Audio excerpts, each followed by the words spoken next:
Dr. Tomás Ortiz Alonso, doctorado en Psicología por la Universidad Complutense de Madrid, doctorado en Medicina por la Universidad Complutense de Madrid, catedrático y director del Departamento de Psiquiatría y Psicología Médica de la Universidad Complutense de Madrid, director del Centro de Magnetoencefalografía de la Facultad de Medicina de la Universidad Complutense de Madrid, director científico de Polyglot World en Europa, conferencista internacional y autor de numerosos artículos científicos sobre neurociencia y educación. Damas y caballeros, con ustedes el doctor Tomás Ortiz Alonso.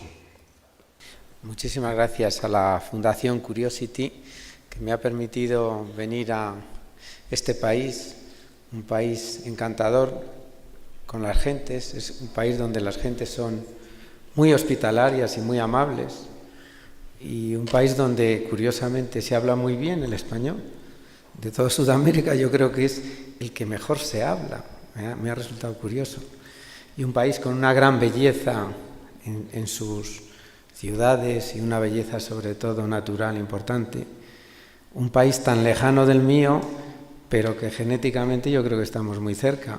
Si nos miramos, algunos de nuestros antepasados estuvieron unidos. Con lo cual, muchísimas gracias a la Fundación Curiosity. La neurociencia está avanzando constantemente y se está introduciendo cada vez más en la educación. Hace unos 10 o 12 años hubo una investigadora, Catherine Madigan, que dijo una frase curiosa, que dice: no podemos ir de la neurociencia a la clase porque no sabemos bastante de la neurociencia. Pues 10 años después yo escribí un libro en el cual aporté cientos de trabajos que indicaban la importancia que tiene la neurociencia en la clase. El avance tan importante en 10 años hizo que muchos trabajos de investigación de laboratorios en neurociencia se pudieran aplicar a las clases. Yo les voy a traer aquí 2 trabajos que hemos hecho en España, que hemos aplicado a las clases y que han dado un resultado espectacular. Por lo tanto, lo que está avanzando ahora muchísimo es todos los estudios biológicos y del cerebro están aportando conocimientos que en unos años van a ser imprescindibles a cualquier profesor que esté dando clase a niños de cualquiera de las edades. Para entender por qué la neurociencia tiene una importancia en la clase, tienen que saber que nosotros, los científicos, entendemos los procesos de aprendizaje como procesos cerebrales que los podemos analizar, que los podemos identificar, procesos que se pueden procesar en el cerebro. Sabemos cómo integra el cerebro esos procesos, cómo los ejecuta. Por lo tanto, todo proceso de aprendizaje lo podemos valorar en el cerebro y analizar. Y en ese sentido es en el que podemos aportar muchos conocimientos al aprendizaje escolar. El segundo concepto importante de por qué desde la neurociencia se puede ayudar a los profesores es el concepto de neuroplasticidad. La neuroplasticidad en el cerebro es un proceso mediante el cual las neuronas, a través de estimulaciones externas, por ejemplo, estimulaciones que reciben en el colegio, son capaces de conectarse unas con otras y son capaces de establecer redes neuronales. Y estas redes neuronales se establecen en base a nuestra experiencia diaria, al estudio diario, al hecho de que los niños vayan todos los días a clase. Es decir, los niños están todo el día estimulando y esto genera unas redes neuronales en el cerebro que son las responsables de los procesos de aprendizaje. También el concepto de neuroplasticidad no es una idea que se me ocurra a mí, es una idea que se le ocurrió a un brillante investigador español que se llamaba Ramón y Cajal, hace un siglo ya que se le ocurrió esta idea, y él decía que la adquisición de nuevas habilidades requiere muchos años de práctica, muchísimos años, y que todo esto es un proceso biológico mediante el cual lo que conseguimos con esta práctica es que aumenten las conexiones neuronales, que se alarguen las conexiones de cada neurona para que conecten más lejos, que ese axón que tiene la neurona pueda alargarse lo suficiente para conectarse con neuronas más distantes. En otras palabras, lo que él dijo, que la experiencia, el trabajo diario, el trabajo mental, lo que va a hacer es crecer y ramificar las neuronas y generar una mayor arborización. Lo que vino a decir, en otras palabras, es la diferencia que puede haber en un árbol en otoño y en primavera. En otoño el árbol no tiene muchas ramas, no tiene hojas, y en primavera se hace muy grande. Es el mismo árbol que a través de la nutrición, a través del riego, ha conseguido desarrollarse. Pues pasa exactamente igual con las neuronas. Las neuronas necesitan nutrición, necesitan hidratación, pero necesitan sobre todo estimulación para conectarse unas con otras y establecer redes neuronales.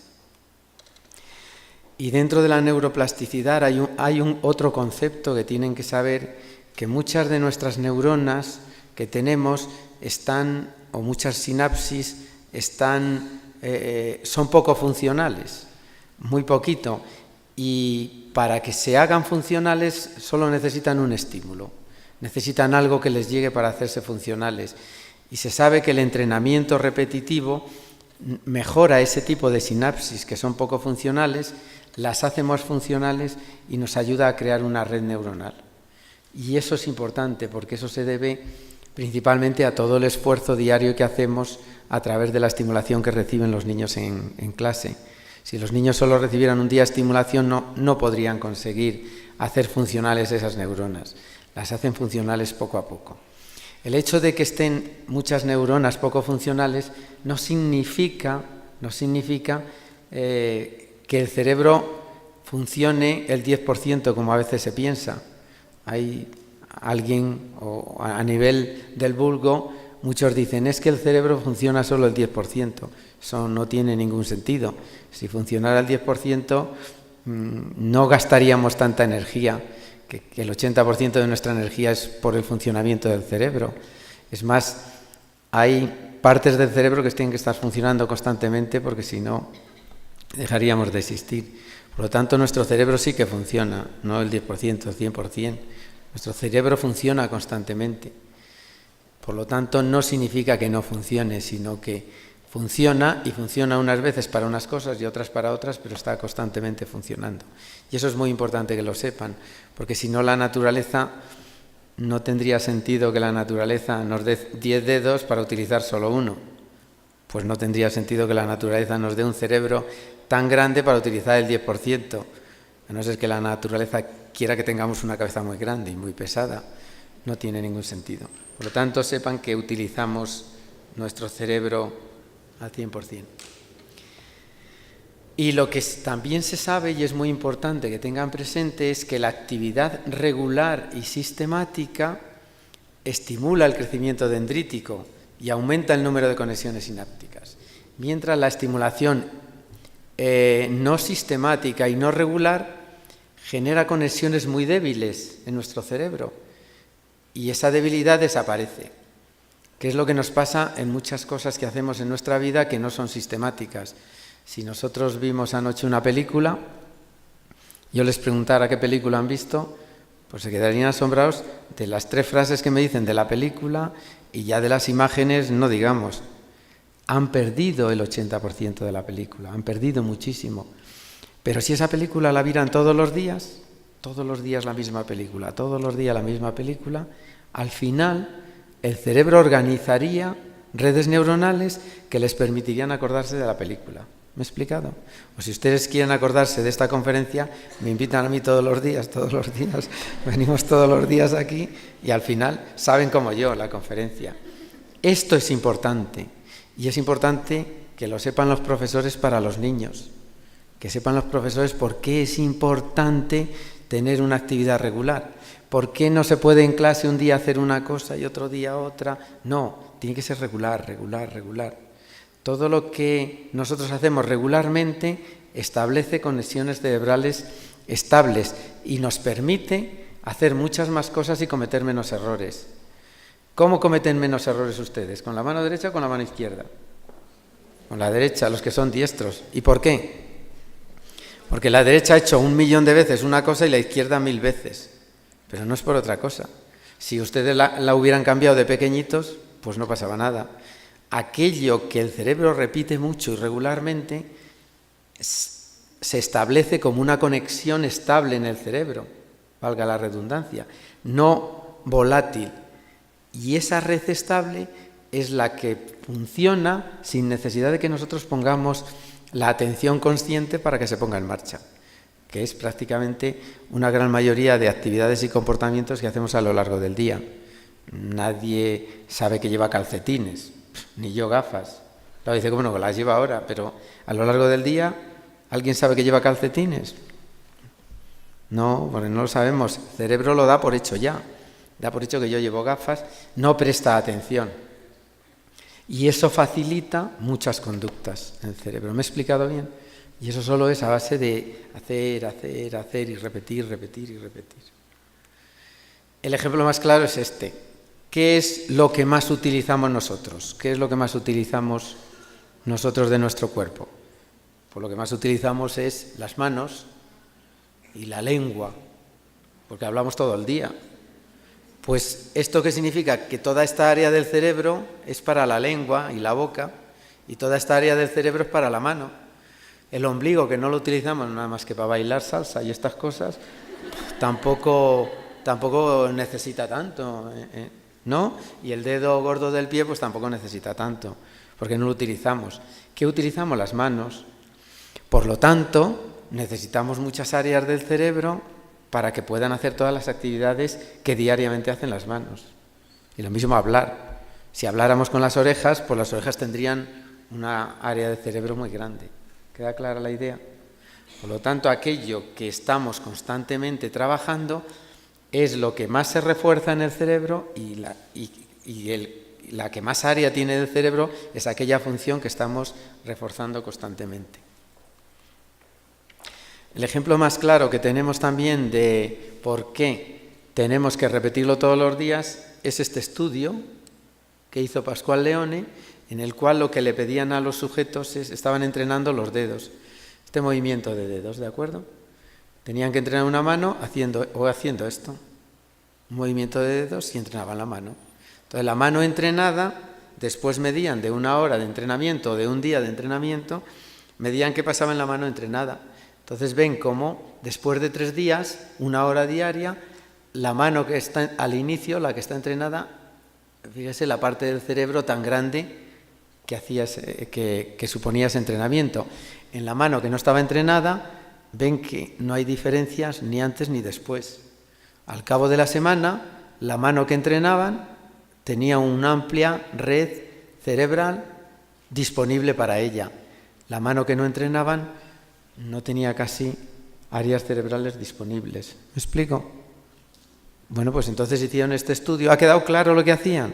Es que en ciencia hacemos cosas muy sencillas y muy tontas, pero funcionan. Entonces entrenaban esta mano, nada más. Entonces empezaron el experimento, empezaron el lunes a entrenar la mano y vieron que el viernes, fíjese qué área del cerebro tan grande tenían. Pero claro, todo esto es pagado y el fin de semana no trabajaron. Entonces llega la neurona el fin de semana y dice, sí, ¿no has trabajado? Ahora te enteras, a empezar de nuevo. Fíjese, y a empezar de nuevo. Fíjese, el área aquí y el área aquí, prácticamente la misma. Por lo tanto, yo me imagino que aquí los sábados y domingos los niños van a clase, ¿no? No podemos dejar el fin de semana porque el cerebro no lo entiende. No entiende el cerebro porque el fin de semana es vacaciones. Nadie se lo ha dicho y no lo entiende. Y entonces enfada el cerebro. Y es más, si aquí hay algún profesor, habrán notado que el lunes les cuesta más a los niños arrancar. Porque el cerebro, es más, no hace falta a todos nosotros, el lunes nos cuesta más empezar el trabajo. Y dice alguien puede decir, ¿pero cómo es posible eso? Si hemos estado 2 días de vacaciones. Es por eso mismo. Porque hemos estado de vacaciones y este área del cerebro, todas estas neuronas que habían generado una plasticidad todavía no estaba sentada, han dicho, ¿así? ¿No trabajas? Yo tampoco. Y ya está, y mire cómo quedan. ¿Me explico? Por lo tanto, el cerebro no entiende de fines de semana. No lo entiende, no sabe por qué se produce eso. Así que a partir de hoy ya saben que tienen que trabajar sábados y domingos y que los niños tienen que ir a clases sábados y domingos. Es verdad que a pesar de que en el experimento siguieron trabajando, es verdad que al final sí que había una gran área del cerebro ya estable y ya con una permanencia de las redes neuronales que se habían formado a lo largo del tiempo. Es verdad que si ustedes están con los niños 9 meses, bueno, al cabo van a aprender seguro que aprenden. Pero si esos 9 meses estuvieran sábados y domingos, desde el punto de vista de desarrollo del cerebro, el aumento sería espectacular. Así que ya se lo pueden decir a sus políticos que a partir de ahora, sábados y domingos a estudiar. Hemos hecho otro estudio con sujetos ciegos y los sujetos ciegos les estimulábamos en la mano, les estimulábamos líneas en la mano y al principio de la estimulación había un área que es donde llega al cerebro el estímulo y ese área estaba muy bien, lo ven aquí en rojo, estaba muy bien definida porque todos nosotros estamos tocando siempre y por lo tanto ese área del cerebro tiene una neuroplasticidad muy bien definida. Y además cuando tocábamos a los ciegos, les estimulábamos en la mano, se activaba también un área auditiva, es decir, que cada vez que llegaba un estímulo al ciego táctil, se activaba el área auditiva. Cuando empezamos a aumentar el número de estímulos, si llevábamos ya 100.000 estímulos, desaparece la actividad del área auditiva, el cerebro ha dicho, pero si no me está estimulando auditivamente, si lo que me está estimulando es táctilmente. Y se cambia toda la actividad del cerebro a un área responsable del reconocimiento de lo que se le estimulaba, un cuadrado, una línea, una letra, etcétera, etcétera. Es decir, después de 100.000 estímulos, resulta que el cerebro ya tiene el área responsable de la identificación de esos estímulos. Y seguimos investigando y nos pasó una cosa curiosa, que después de 500.000 estímulos todos los días, después de 500.000 estímulos, 1 hora diaria también, algunos de los ciegos, un 40% de los ciegos, se les activaron áreas responsables de la visión que llevaban 30 años sin ponerse en marcha. Que esas áreas llevaban esas neuronas, esas sinapsis poco activas, esperando que les llegara el estímulo. Y les llega el estímulo y se ponen activas. Y lo más curioso de todo es que dice que ven con las manos. Y además te explican cómo ven y ven como nosotros, claro. O sea, te identifican lo que están viendo y te lo describen en imágenes también, te lo escriben perfectamente. Bueno, eso quiere decir que si seguimos, pues las neuronas van a encontrar sus conexiones y sus redes para la función que están realizando. ¿De acuerdo? Bueno, pues esto son datos que nos identifican que si nosotros hacemos estímulos bien ordenados y bien organizados en la escuela, el resultado puede ser que los niños puedan adquirir unos conocimientos, un aprendizaje y unas funciones cognitivas mucho más potentes que las que tenían anteriormente. Y sobre todo van a adquirir esa habilidad a la cual estamos estimulando. Hemos hecho un estudio para mejorar la atención de los niños en las clases. Y para mejorar la atención de los niños en las clases, ¿qué hemos hecho? Hemos utilizado 5 minutos antes de cada clase, 5 minutos solo, 5 minutos antes de cada clase, y en esos 5 minutos, ¿qué tenían que hacer los niños? En esos 5 minutos los niños tenían que beber un sorbito de agua para hidratarse, para que no estuvieran deshidratados. En esos 5 minutos tenían que hacer 1 minuto de equilibrio. El equilibrio es el mejor desarrollo que nosotros podemos tener para que el cerebro conozca bien nuestro cuerpo. Es decir, al conocer bien nuestro cuerpo, pues resulta que el cerebro puede dedicar todas las funciones, todos sus recursos a otra función. Y resulta que el mayor desarrollo del cerebro se produce cuando nosotros empezamos a estar en equilibrio. De tal forma que para el cerebro el equilibrio es como un estimulador de un factor que es un factor de crecimiento de las neuronas. Entonces, cada vez que nos ponemos en equilibrio, el cerebro entiende que tiene que generar esa sustancia para que crezcan las neuronas. ¿Me explico? Si además de generar esa sustancia para que crezcan, les estimulamos después las matemáticas, la literatura, las ciencias o lo que sea, las posibilidades de desarrollo y de conexiones neuronales son mayores. Por lo tanto, es básico el equilibrio para hacer esto. Pues hacían 1 minuto de equilibrio. El tercer ejercicio que hacían era inspiraciones y expiraciones profundas. Porque ¿qué hacen las inspiraciones? Al inspirar y al expirar oxigenamos mucho mejor el cerebro y los niños conseguían relajarse mucho más. Niños que venían corriendo, excitados, nerviosos, conseguíamos relajarles mucho más. O sea, conseguimos con el equilibrio desarrollar una sustancia del cerebro que aumenta la estructura de las neuronas, que aumenta las conexiones de las neuronas. Con la inspiración y expiración conseguimos que el niño se relaje más, que esté más tranquilo, que esté menos estresado, oxigenamos más el cerebro, que lo necesita para el aprendizaje posterior. Con la hidratación evitamos que niños deshidratados puedan empezar el aprendizaje inmediatamente, porque se sabe que cuando un cerebro está deshidratado, lo primero que pierde es la atención. Entonces conseguimos eso y después teníamos otro minuto de atención y conseguíamos con estímulos auditivos y con estímulos visuales que el niño pudiera estar atento. Que el niño le generamos 2 pitidos y le decíamos si eran iguales o distintos y generamos un proceso de atención auditiva y visualmente hacíamos lo mismo. Le poníamos puntos en la pantalla para que dijera si el punto era verde, azul, si iba para la derecha, para la izquierda.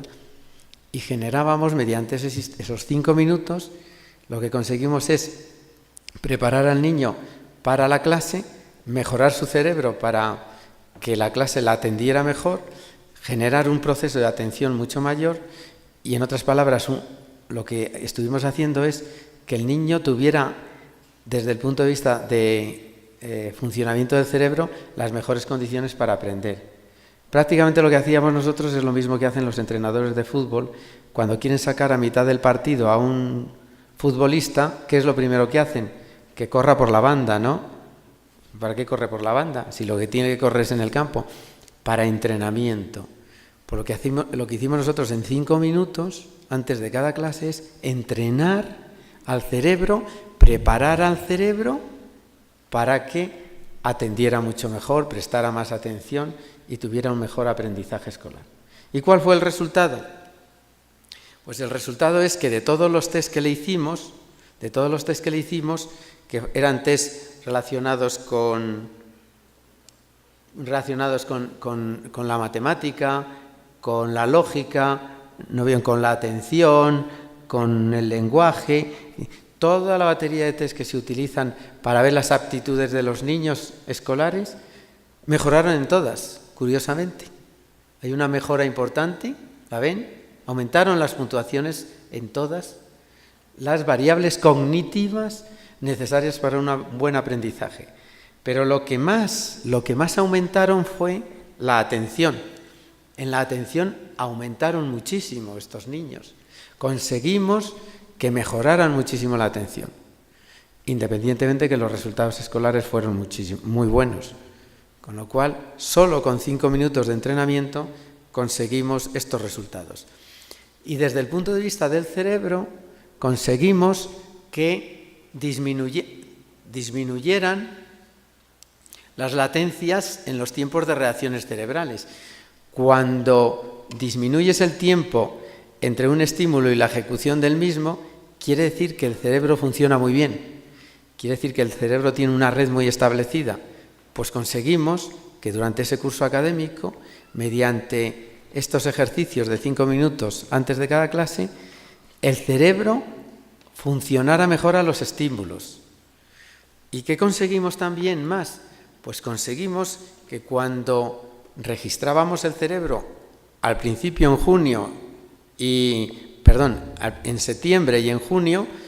En España las clases empiezan en septiembre y acaban en junio. Pues cuando hicimos el estudio para ver qué pasaba en su cerebro, ¿qué encontramos? Pues encontramos que después del entrenamiento había muchas más áreas, ¿lo ven aquí? ¿Ven lo rojo y lo amarillo? Había muchas más áreas implicadas en variables de tipo visual y en variables de tipo auditivo. Esto fue en septiembre y esto fue en junio. Aumentamos áreas del cerebro implicadas en procesos cognitivos. Es decir, lo que hicimos es aumentar el desarrollo cerebral, aumentar la capacidad cerebral. Y solo con 5 minutos, no necesitábamos nada más. Y eso es importante tenerlo presente. A veces, dentro de la neurociencia, los estudios son muy concretos y no se necesita mucho tiempo. Es preferible hacer estudios con poco tiempo, repetidos a lo largo del día, que no con mucho tiempo en una sola hora, en una sola actividad. Es mejor escalonar los ejercicios. Por lo tanto, las conclusiones que llegamos es que si nosotros lo que hacemos es realizar pequeños ejercicios relacionados a mejorar el cerebro antes de cada clase, no solo se van a mejorar los sistemas atencionales que estamos trabajando, sino que se van a mejorar otras funciones cognitivas necesarias para el aprendizaje escolar. Y el segundo estudio que hicimos fue intentar ver en qué medida, si utilizábamos tiempos cortos de aprendizaje de lenguas, en qué medida podríamos conseguir que mejorara una lengua y en qué medida podíamos conseguir que eso fuera estable a lo largo del año. Y lo hicimos con Polyglot World, que está aquí. Es un desarrollo que se ha hecho en Colombia. La empresa está en Colombia, con lo cual es un trabajo de ustedes que lo pudimos nosotros desarrollar científicamente con 2 grupos de niños de 2 colegios distintos y cuyos resultados también nos indican la importancia que tiene el estimular varias lenguas para el aprendizaje escolar. Curiosamente, el ser humano tiene la capacidad innata y viene con la capacidad innata de aprender lenguas. O sea, cualquiera de ustedes no ha aprendido el castellano, lo hablan, no lo han aprendido, lo hablan automáticamente, pero hablarían muchas más si estuvieran en contacto con otras lenguas. Entonces, esta empresa lo que quiere es favorecer que el niño, mediante la estimulación de muchas lenguas, pueda generar en el cerebro una especie de habilidades que el día de mañana, cuando vaya a distintos países, pueda de forma muy fácil aprender esas lenguas. El programa no tenía la intención de enseñar lenguas. Para aprender una lengua se necesita tiempo. El programa lo que tenía es la intención de habilitar el cerebro para que fuera más plástico y para que tuviera más capacidad de aprender lenguas. ¿Me explico lo que quería el proyecto? Entonces, ¿en qué nos basamos para hacer este proyecto? Pues nos basamos en que había estudios ya que decían que los sujetos o los niños o los adultos bilingües tienen una mayor capacidad para manejar muchos estímulos a la vez que los monolingües y tienen mucha más atención para focalizar algo cuando hay muchos distractores. O sea que los multilingües en el fondo tienen una habilidad muy superior a los monolingües para captar información del medio ambiente incluso en situaciones de gran distracción. Y eso nos llamó muchísimo la atención y fue uno de los motivos por los cuales empezamos este trabajo con multilingüismo, con 4 idiomas, es como lo hicimos nosotros. Y la siguiente idea en la cual nos basamos es que se pensaba hace unos años que el área del lenguaje siempre era la misma y que es este área de comprensión del lenguaje, que se llama área de Wernicke, que está en el lóbulo temporal. Pero en diferentes estudios que hemos ido haciendo en mi laboratorio, hemos visto que no siempre es la misma área la que procesa el lenguaje, sino que puede haber otras áreas que están procesando el lenguaje. Con lo cual, ya damos un avance importante. Quiere decir que hay más partes del cerebro que están procesando este tipo de lenguaje. Y también encontramos en otro estudio publicado por nosotros que el lenguaje chino es bilateral. ¿Ven estos puntos amarillos? Entonces, en el hemisferio derecho y el hemisferio izquierdo. Que el lenguaje es bilateral para el chino y es unilateral en el hemisferio izquierdo para el español, el inglés, y es unilateral para el castellano. Quiere decir que los idiomas no son todos en las mismas áreas del cerebro, sino que difieren unos de otros y difieren en función de cómo está organizado el idioma, la tonalidad del idioma, las características sintácticas del idioma, y eso nos permitió entender si nosotros enseñábamos a estos niños o estimulábamos a estos niños con un idioma bilateral como era el chino, a ver si era verdad que podíamos conseguir los mismos resultados que se conseguían con personas adultas que saben chino. También otro estudio que nos llamó muchísimo la atención es que hicimos un estudio con personas mayores portuguesas que no habían aprendido a hablar nunca y otras que habían aprendido a hablar. Y curiosamente, las áreas del cerebro de las personas que habían aprendido muy tarde a leer y a escribir, a los 50 o 60 años, pues el cerebro utilizaba dos áreas, era bilateral, se parecía al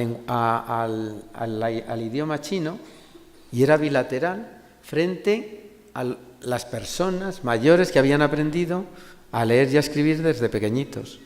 Lo que quiere decir que en función de cuándo aprendamos también un idioma, pues así vamos a tener que utilizar más áreas o menos áreas para dar respuesta a este idioma.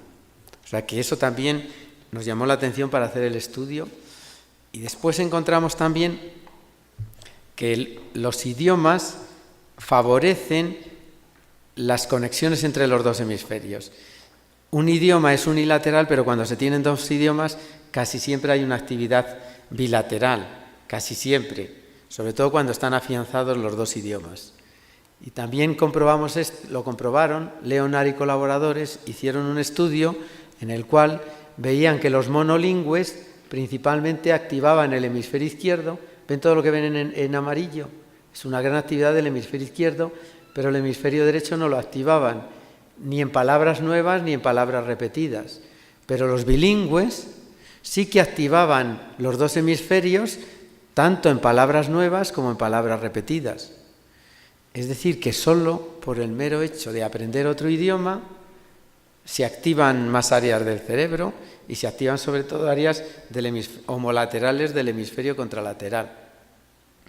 Y también se comprobó que los bilingües o políglotas no tenían, como se decía antes, un cerebro distinto a los demás.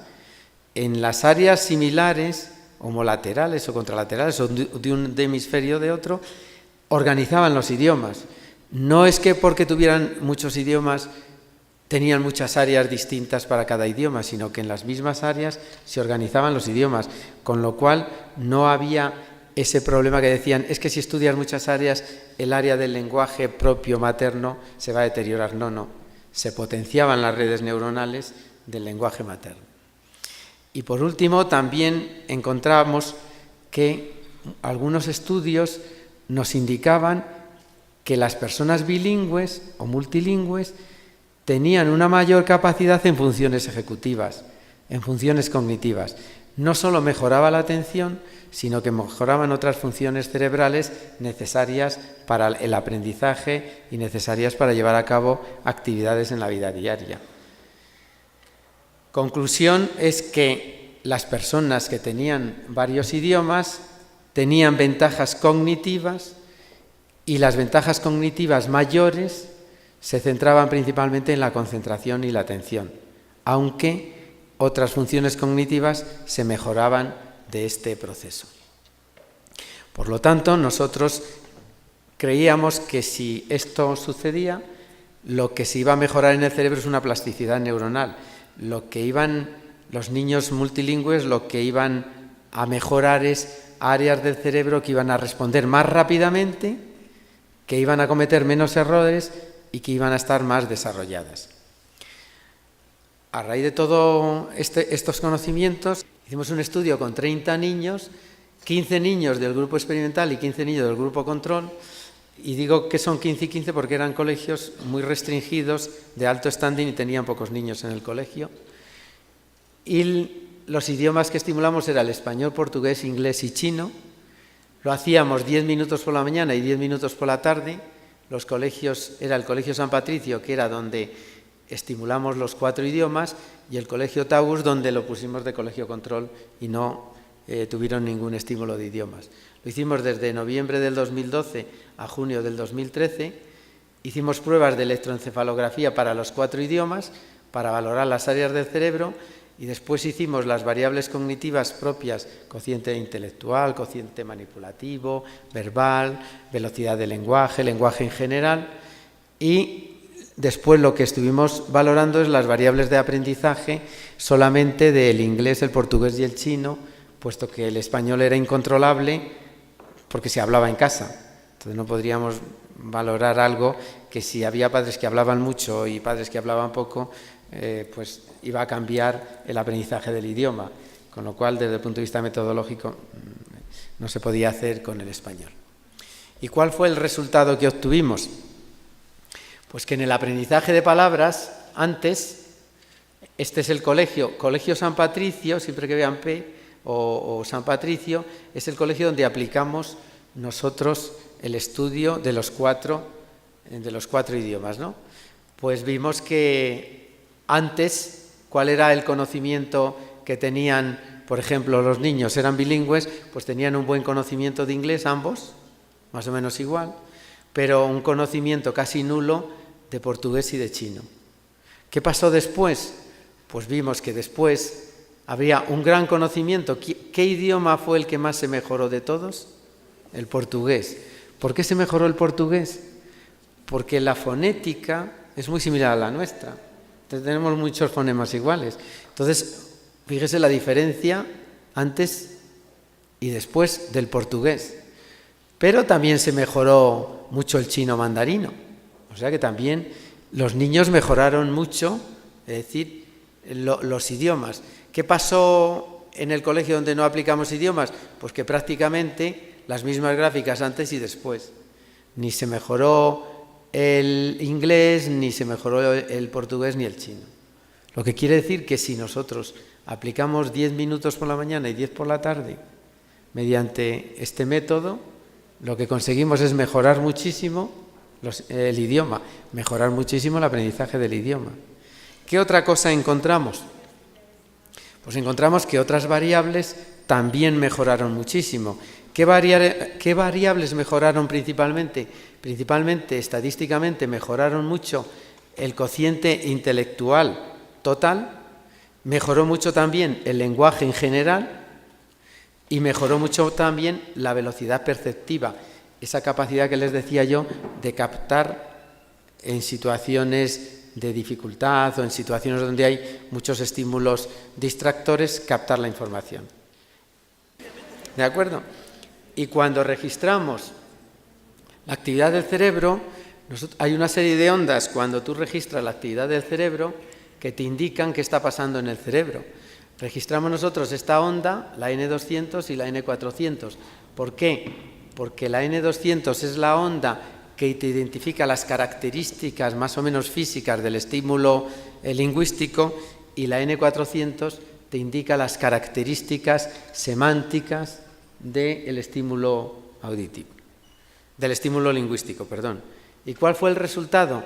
Pues el resultado fue que en el grupo de San Patricio, la N200, después hubo áreas bilaterales que no había antes, para algunos idiomas sí y otros no, y sobre todo hubo una mayor amplitud de las áreas responsables del idioma.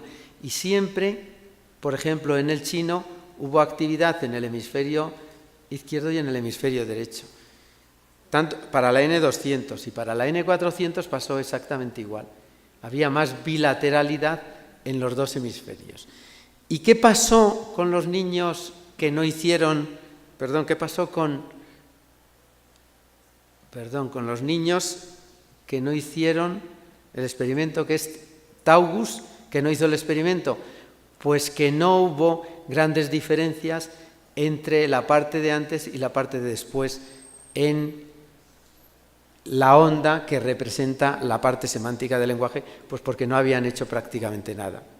La conclusión que sacamos de todo esto es, primero, que la estimulación de varios idiomas produce cambios neuronales importantes, redes neuronales importantes, que favorecen las funciones cognitivas en general, y también que la estimulación de varios idiomas favorece el aprendizaje mucho más rápido de nuevos idiomas de una forma más fácil y sencilla.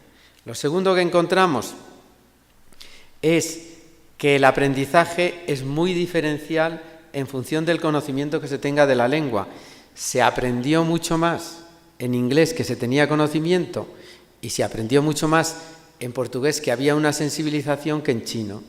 Es decir, que si nosotros tenemos algo de conocimiento, bien fonético o bien de la lengua, el aprendizaje se aprende mucho más.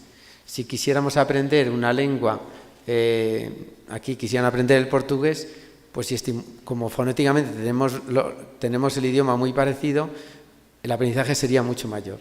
Por lo tanto, aquello que está más sensibilizado en el cerebro es lo que de alguna forma mejora enormemente la capacidad de aprendizaje.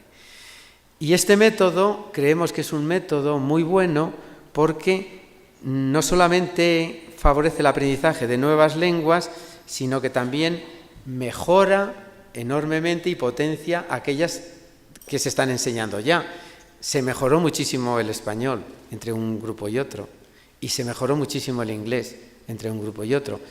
O sea que aprender varias lenguas no solo mejora el aprendizaje de las nuevas lenguas, sino que mejora el aprendizaje de las lenguas que estamos trabajando, que son lenguas propias nuestras. Conclusión es que si nosotros empezamos con niños pequeños una estimulación multilingüística, les vamos a favorecer en el aprendizaje de lenguas, les vamos a favorecer en el aprendizaje de nuestras lenguas y les vamos a favorecer en procesos atencionales y en diversos procesos cognitivos necesarios para el aprendizaje escolar. Una cuestión que nos planteábamos es ¿cuándo hay que comenzar a hacer esto? ¿Cuándo creen ustedes que hay que comenzar? ¿En la primera infancia? ¿En la segunda? ¿Cuando tienen 10 años? ¿14? Bueno, pues desde la neurociencia se sabe que hay un proceso en el cerebro que es la poda neuronal, y que la poda neuronal viene como consecuencia de eliminación de neuronas que no funcionan. Y eso se hace en los primeros años de la vida. Aquí está el recién nacido, a los 3 meses. Fíjese la cantidad de neuronas que hay aquí. Fíjese que ya hay menos y aquí ya hay menos. Quiere decir que en la adolescencia ya se ha producido una poda neuronal. ¿Por qué se produce una poda neuronal? Pues porque de niños, los niños, cuando, sobre todo a los 2 años, entre los 2 y los 4 años, crecen muchas neuronas. Hay muchísimas neuronas, pero crecen tantas neuronas que muchas no funcionan, no tienen capacidad de funcionar, porque la estimulación ambiental del niño no es tan grande como para que funcionen todas. Entonces, aquellas que no funcionan o funcionan mal, ya el propio cerebro se encarga de eliminarlas. Esto es muy parecido a lo que pasaría en un jardín que no tenga jardinero. Si ustedes dejan un jardín sin jardinero, pues crecen muchas hierbas buenas, malas, árboles. ¿Qué hacen? Impedir que los árboles crezcan. Pero si viene un jardinero y elimina las hierbas malas del árbol, ese árbol crece bien. Pues ustedes son los jardineros del cerebro de sus alumnos. Eliminan lo que no quieren y están potenciando lo que quieren. Y eso es lo que se llama la poda neurológica. Y esa poda viene determinada por la estimulación ambiental, por la estimulación que ustedes deciden. En el fondo, lo que están decidiendo ustedes es el cerebro de sus hijos en un futuro. Entonces ustedes pueden decir, pues yo quiero que mi hijo tenga un cerebro políglota, pues lo va a decidir. Pues no quiero que sea políglota, quiero que sea monolingüe, pues lo va a decidir. O quiero que sea un niño que tenga un desarrollo de las matemáticas o la lengua o la historia o las ciencias naturales, ¿me explico? Y eso hay que hacerlo en las primeras etapas de la vida del niño, en los primeros años, porque si no, después es muy difícil. La poda neuronal se va a hacer de todas las formas, pues no puede haber tantas neuronas ahí, se van a eliminar, pero es mejor eliminarlas ordenadamente y es mejor eliminarlas con estimulación ambiental adecuada, la estimulación ambiental propia de la escuela. En ese sentido tenemos que empezar al principio. Y se sabe también que hay procesos críticos en los cuales los niños, si hacemos la estimulación ambiental en base a esto, pues no necesitan estudiar mucho, lo aprenden. Hay una expresión en castellano que dicen que los niños son como esponjas, ¿no? Todo lo captan. Y nosotros no. Si nosotros empezamos ahora a aprender un idioma nos cuesta mucho y el niño enseguida lo aprende. Pero da igual un idioma que tenis. Si nosotros empezamos a jugar a tenis ahora y empiezan nuestros hijos tienen estilo, movimiento, nosotros parecemos rígidos. ¿Por qué? Porque no tenemos esa capacidad y tenemos que entrenar muchísimo para poder conseguirla. Por lo tanto, tienen que saber que hay tiempos críticos en los cuales este desarrollo neuronal, si se estimula bien, va a favorecer esa poda neurológica y el cerebro del niño va a mejorar muchísimo, pero muchísimo. Y también, además de los periodos críticos, tenemos periodos sensitivos que son los propios de la escuela, en los cuales las motivaciones, los intereses, el espíritu que ponga el profesor, profesores creativos, cosas novedosas, motivan mucho a los niños. El ejemplo que siempre ponemos, o que siempre pongo yo, es el del fútbol. Los niños saben quién es James y en qué equipo está, y si metió un gol ayer, y cómo lo metió, y saben 1000 historias, y saben la historia de muchos jugadores, y se lo saben de memoria. Y saben juegos, y saben cómo organizan el juego unos jugadores y otros, y todo eso es automático, y eso se produce en estas edades. Hay tiempos sensitivos que favorecen el aprendizaje, y lo tienen que saber eso. Y por lo que se refiere al lenguaje, si quisiéramos hacer niños políglotas, se sabe que los tiempos críticos y sensitivos para el aprendizaje de lenguas llegan hasta los 7 años. ¿Lo ven aquí? A partir de los 7 años, la capacidad de aprendizaje va disminuyendo. Por lo tanto, si tuviéramos que tomar una decisión para aprender lenguas, deberíamos tomarla entre 1 y 7 años, que sería cuando el cerebro está mejor preparado para el desarrollo de las lenguas, y así otra serie de funciones. El ejemplo de lo que les digo es este ejemplo que tienen aquí. Si un niño aprende 2 idiomas desde pequeñito, pues prácticamente los 2 idiomas tienen las mismas áreas de actividad cerebral. Es decir, las mismas neuronas funcionan para los 2. Es casi un proceso automático. Si la aprende cuando ya tiene 12 años o adolescencia, hay una gran parte del idioma para el castellano y otra para el inglés. Pero si ya la aprenden a nuestra edad, el 100% de área del cerebro es para el inglés y otro para el castellano. ¿Me explico lo que quiero decir? Necesitamos muchas más áreas del cerebro para llegar a aprender un idioma, que si lo hubiéramos hecho de pequeñitos no las necesitabas, es automático, manejan la misma información con las mismas áreas del cerebro, con lo cual facilita muchísimo que otras áreas del cerebro se puedan dedicar a otras cosas. Por eso tienen esa facilidad tan importante con los procesos atencionales. ¿Y cuáles son los tiempos críticos desde el punto de vista de desarrollo del cerebro? Pues este estudio que lo hicieron unos suecos, si ustedes ven aquí, esta raya negra fuerte, estos son áreas del cerebro, áreas frontales, áreas posteriores, áreas temporales, áreas centrales. Si ustedes ven entre 1 y 5 años, hay un desarrollo armónico de todo el cerebro, ¿lo ven? Esto es el desarrollo del cerebro. Está aquí, a medida que va más hacia arriba, hay más actividad, más desarrollo del cerebro. O sea que entre 1 y 5 años, cualquier actividad que hagan escolar va a tener una gran capacidad de aprendizaje, porque hay una armonía en el desarrollo del cerebro. Y después hay otro tiempo, que es el sensitivo, que les decía yo, que está entre los 7, 8 y 10, 11 años. ¿Lo ven aquí? Que no hay tanto desarrollo del cerebro, pero hay una gran armonía en el desarrollo del cerebro. Si yo fuera maestro, elegiría dar clase a niños entre 7 y 10 años. Eso lo elegiría. ¿Por qué? Porque es una etapa del desarrollo del cerebro muy buena para el aprendizaje. Pero después viene una etapa que los argentinos llaman a esto quilombo, es decir, que es una etapa de la adolescencia que no hay ni Dios que entienda cómo va el cerebro. Fíjense, este área del cerebro de aquí, este es el área temporal, este es el área del teléfono móvil. Yo me imagino que los adolescentes están todo el día con el teléfono hablando. Es el área de hablar. Esta está muy desarrollada, pero este área, que es el área del pensamiento, de la lógica y del razonamiento, va para abajo.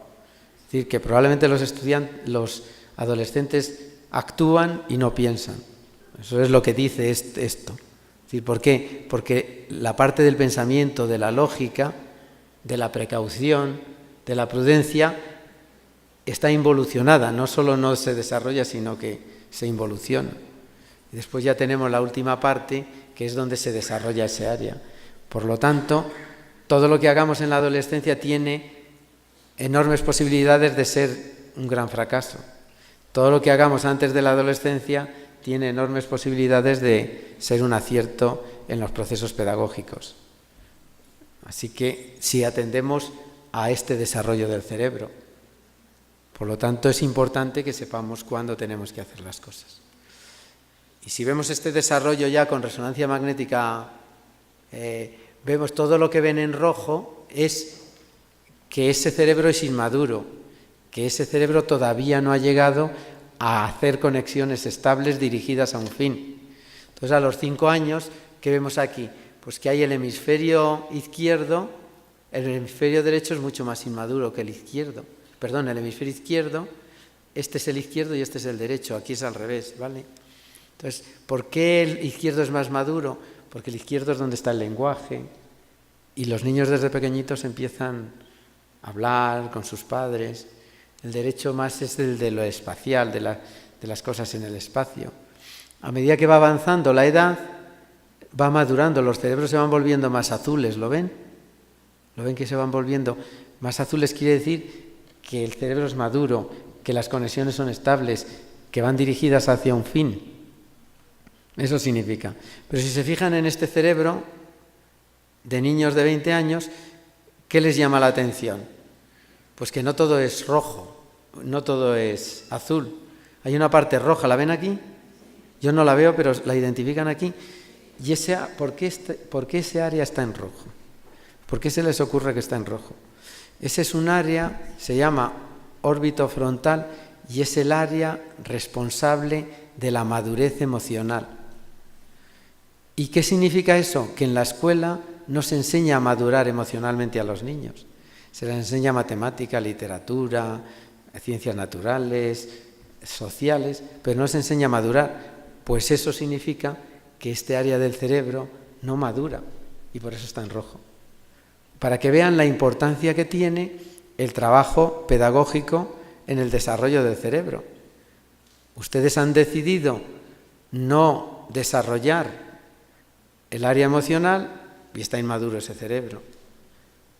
¿Me explico lo que quiero decirles? Por lo tanto, con esto quiero decirles que ustedes tienen una enorme importancia en ser artífices del desarrollo del cerebro de los niños. Probablemente lo que ustedes hagan es lo que determinará el cerebro adulto de estos niños. Y cerrando ya el tema de todos los trabajos que estamos haciendo, quería comentarles 10 mensajes o 10 consejos que ayudan a desarrollar el cerebro y que preparan el cerebro para un mejor aprendizaje. El primero es que la actividad diaria, irregular y sistemática, es un sistema que desarrolla adecuadamente el cerebro. El segundo es que debemos utilizar sistemas en los cuales el niño aprenda con las manos, aprenda a manipular, aprenda a accionar, porque se sabe que lo que se hace, el 90% se recuerda frente a lo que se ve o a lo que se oye. Nosotros, les decía, si le preguntara qué película vieron ayer, les preguntara que me digan pues escenas, imágenes y que le digan contenido auditivo, pues pues a lo mejor recuerdan un 10, un 15 o un 20%. Pero si ustedes hubieran hecho la película, recordaban todo. Aquello que se hace mejora enormemente la capacidad de aprendizaje. Por lo tanto, a los niños hay que sacarles a veces de la clase para que hagan cosas, o incluso en la clase que hagan cosas muy manipulativas para que puedan aprender. Aprende un niño más si ustedes le dicen que les diga verbalmente lo que está aprendiendo, que es algo verbal, que es algo de acción, que si no se lo dicen. Por eso hay muchos estudiantes que estudian en voz alta, porque al estudiar en voz alta son capaces de recordar mucho más. Tercero, si ustedes en sus colegios introducen una asignatura que puede ser aprendizaje de lenguas, lo que van a conseguir es mejorar no solo la capacidad futura para aprender lenguas, sino que van a mejorar también funciones principalmente atencionales y cognitivas necesarias para el aprendizaje escolar. Un punto muy importante es educar el sueño, porque cualquier persona que duerma mal o tenga problemas de sueño, se sabe que a la mañana siguiente no está atenta, no se concentra, y aparte de eso tiene muy mala leche, es una persona muy desagradable, contesta mal, es una persona que no funciona bien, es decir, enseguida le preguntas algo y te contesta mal. Pues el sueño es básico para una mejora del aprendizaje escolar, o el sueño es básico para que el cerebro esté en las mejores condiciones de aprender. ¿Y qué es lo que pasa en la adolescencia? Que hay una alteración del ritmo circadiano del sueño.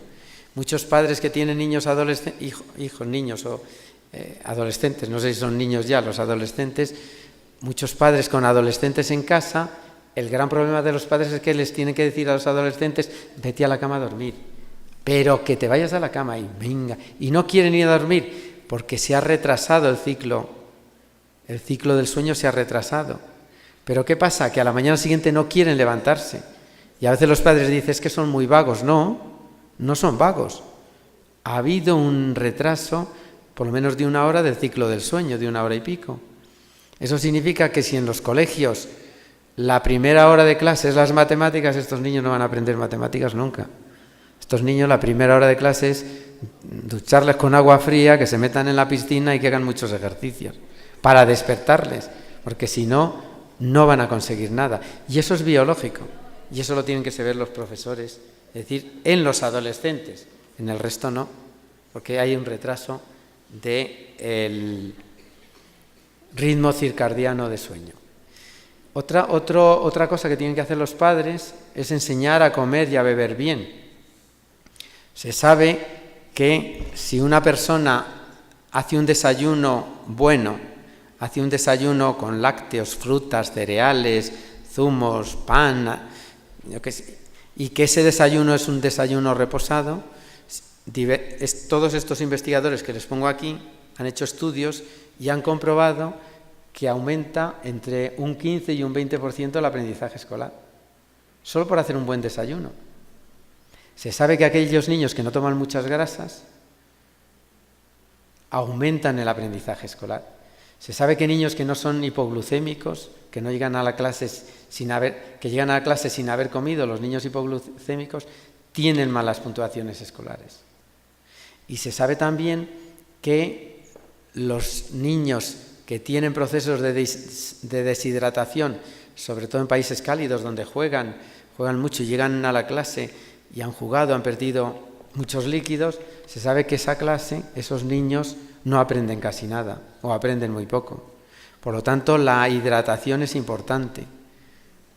En los estudios que hicieron sobre hidratación, estos estudios que han hecho, curiosamente estos investigadores los hicieron con soldados. Entonces, los militares a veces tienen una práctica que yo no la entiendo mucho, pero que bueno, que te cogen por la mañana, te dan una comida y empiezas a andar 20 kilómetros o 30 y vuelven otra vez. Y se llama supervivencia. No sé para qué, a mí me lo hacían, nunca entendí eso, pero te hacían, ese día lo pasabas fatal. Entonces, ¿qué hicieron? A un grupo de soldados les dieron la comida, la ración de comida sin agua. A otro grupo de soldados le dieron la misma ración de comida y solamente podían beber agua cuando tenían sed. Y al otro grupo de soldados le dieron la ración de comida y obligatoriamente tenían que beber un sorbo de agua cada 15 minutos. 4 sorbos a la hora. Cuando volvieron al campamento, solamente los soldados que bebían cada 15 minutos pudieron hacer las pruebas cognitivas y todo tipo de actividades, mientras los que no bebieron agua volvieron al campamento exhaustos y los que bebieron agua cuando tenían sed volvieron muy cansados y no podían hacer las pruebas. O sea que hay que educar a beber agua. Yo no sé si a ustedes les han educado, a mí no. Si yo le pregunto a usted, ¿cuándo bebe agua? ¿Qué dice? Pues cuando tengo sed, ¿no? Bueno, ¿por qué? ¿Por qué bebe agua cuando tiene sed? ¿Por qué? Porque nos han educado así. Hay que beber agua antes, porque el niño cuando tiene sed ya lleva 2 horas de deshidratación anterior.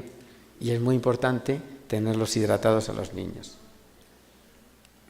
Y importantísimo, hay que favorecer la educación física. La educación física genera desarrollo de ese factor que le decía yo de crecimiento neuronal, que el equilibrio desarrolla la actividad física también. Por lo tanto, es muy importante que los niños tengan actividad física. Les cuento otro estudio. Se hizo otro estudio con 3 grupos de niños antes de un examen. A un grupo de niños antes del examen, media hora antes, se les dejó jugar. Al otro grupo de niños se les llevó en el aula del examen y se les dijo más o menos cómo iba a ser el examen para que estuvieran tranquilos. Y a otro grupo de niños se les dejó en un aula que estudiaran antes del examen. Los mejores resultados, ¿cuáles fueron? Los niños que estuvieron jugando. Llegaron relajados, tranquilos, habían utilizado la actividad física, el factor de crecimiento neuronal lo tenían muy activo y obtuvieron los mejores resultados. O sea que es muy importante la educación física. La atención, se sabe que la atención es básica para el aprendizaje. Hay estudios que demuestran que si una persona no está atenta no desarrolla la actividad cerebral, no desarrolla conexiones cerebrales. Si hay aquí una persona que no está atenta porque tiene un problema, no se entera de nada, no. Su cerebro sale igual que entró, no ha hecho nada. Por lo tanto, la atención es básica. ¿Y qué es importante? Que se hagan trabajos con los niños muy cortos, de poco tiempo, para que presten mucha atención y puedan descansar. Trabajos muy largos, de 1 hora de clase y eso, se sabe que el 80% se pierde, porque la atención no se mejora. Por lo tanto, la atención es básica y es necesaria para el desarrollo del cerebro y para que permita a los niños para que les permita tener un aprendizaje mucho mayor. También se sabe que si estimulamos las funciones cognitivas básicas mediante ejercicios cortos, variados y precisos de no más de 10 minutos, se sabe que eso va a favorecer el aprendizaje posterior. Lo que hemos hecho nosotros con ese estudio es 5 minutos antes de cada clase, hemos conseguido que los 10 minutos siguientes de la clase o los 15 minutos fueran muy bien aprovechados por los niños. También se sabe que para aprender y para que un niño tenga una buena capacidad de aprendizaje en clase, necesita no estar estresado, necesita disminuir la ansiedad. Y se sabe que ejercicios como los de inspiración profunda y expiración profunda lo que hacen es relajar al niño, disminuir el estrés, disminuir la ansiedad y eso favorece enormemente el aprendizaje. Lo que quiero decirles es que el niño no puede venir corriendo del patio e inmediatamente ponerse a estudiar, que hay cosas que no puede ser. O desde el autobús baja corriendo porque llega el último y se pone a estudiar, o los padres lo traen deprisa. Ese tipo de cosas no favorece el aprendizaje. Por lo tanto, tenemos que intentar disminuir el estrés de los niños para que puedan aprender adecuadamente. Y por último, lo que les dije al principio, el equilibrio humano es uno de los procesos que pueden hacer o de los ejercicios que pueden hacer que va a integrar mejor la percepción, la sensación y la motricidad y que eso una vez que integramos bien esos tres procesos, vamos a conseguir no solo un buen desarrollo cerebral, sino un buen aprendizaje y una buena atención que van a conseguir de los niños que hagan que tengan una educación mucho mejor, que en las clases se mantengan mucho más atentos, que en general el aprendizaje sea más fácil para ellos y al fin y al cabo van a tener una actividad en la escuela mucho más placentera y agradable, con lo cual vamos a solucionar temas de aprendizaje y temas de integración y relación social de estos niños. Muchísimas gracias.